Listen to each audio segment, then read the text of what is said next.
Over the past year, Minecraft speedrunning has seen a steady growth in popularity, and as a result, more and more players have tried their hand at speedrunning. The combination of luck, skill, and plain hard work is in a weird way super engaging for speedrunners and for viewers, and as a result, recent world record videos have some pretty insane view counts. Now, just to be clear, Minecraft speedrunning actually means a lot of things.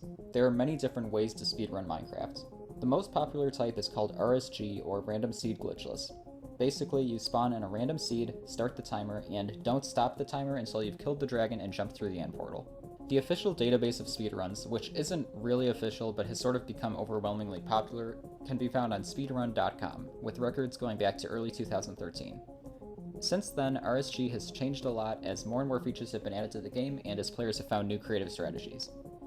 So, the moderators on speedrun.com have grouped RSG into three categories: pre-1.9, 1.9 through 1.15, and 1.16 plus.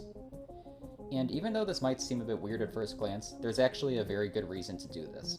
Minecraft RSG speedruns have always been unique because they take a lot of luck and a lot of skill. Instead of learning a specific sequence of things that doesn't really change, like in most other games, you have to train yourself to enter a brand new world, assess the situation, and play the cards you've been dealt. Now the thing about 1.16 speedruns is, this luck is raised to an extreme amount. Don't get me wrong, 1.16 still takes a lot of skill, but there are so many things that you just need to do over and over and over 1,000 times until they all line up at the same time. For starters, you should probably find a village, and you'll need either a lava lake or a ruined portal. This isn't really that different from earlier versions, but once you get into the nether, that's where the real luck begins.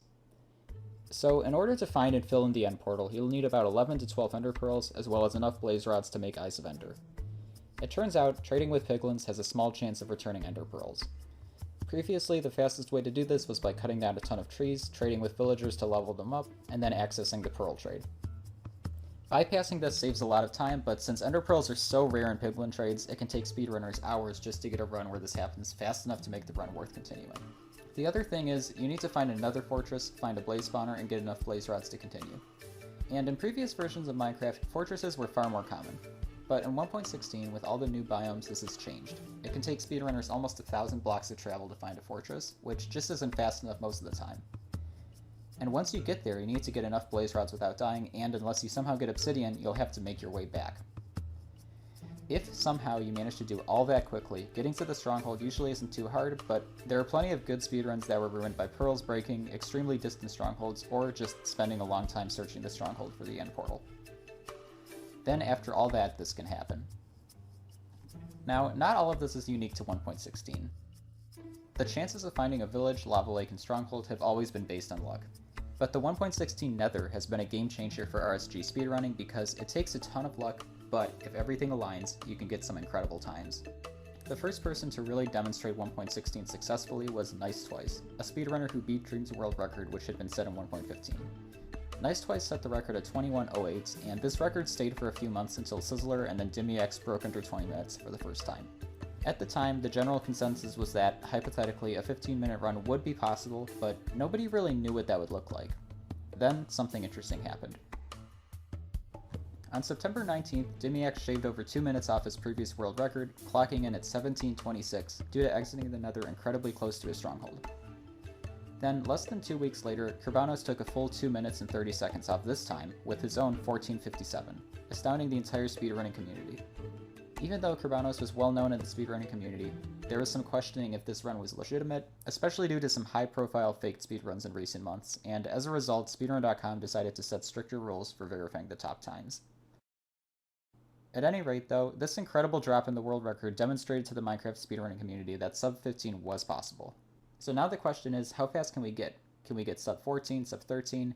How far is it going to go? And if we want to keep getting faster, are we going to need new updates? Are we going to need new strategies? So here's what I think. At some point, someone is going to get such a good run in 1.16 that people will look at it and just be like, why even bother? It's not worth trying anymore. At the time of recording this video, there's a speedrun by this guy, Curryway, which isn't approved on speedrun.com yet, but it's pretty likely to be approved. I want to compare Curryway's run and Kerbanos' run in a few key places. Now, as phenomenal as these runs are, there are still a few places where you could take some time off.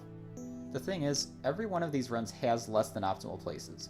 For example, Curryway decided to build a portal in the Nether because he was already far away from spawn, and since traveling 1 block in the Nether corresponds to traveling 8 blocks in the overworld, this saved him a lot of time. Carbanos, however, didn't have this option, since he didn't get obsidian in the first part of his run. But, what if there was a run that combined Carbanos' incredible pearl luck with Curryway's incredible portal luck? Well, since you sprint at around 5.6 blocks per second, and since this might save around 1200 blocks, you might be able to save as much as 3 minutes. I'm not sure, but it seems possible. And if all the blaze rods drop as quickly as possible, the lava lake is far away but clearly visible from the start, the dragon perches instantly, maybe an extra minute? Now, okay, I'm not saying 11 minutes is realistic at the time, but eventually some run will be so lucky, so perfectly timed out that people may just give up on trying to beat it, and we don't know how fast that run might be. All in all, Minecraft random seed glitchless speedruns are an incredibly exciting way to play the game, and speedrunners from other games have shown just how dedicated they can be. So I have a feeling this genre will not go away anytime soon. This is a relatively new channel, but I plan to make more videos about things that interest me in Minecraft. If you're interested in this, you might want to consider subscribing, and if you enjoyed the video, let YouTube know that by leaving a like. That's all I have for this video. Thanks for watching.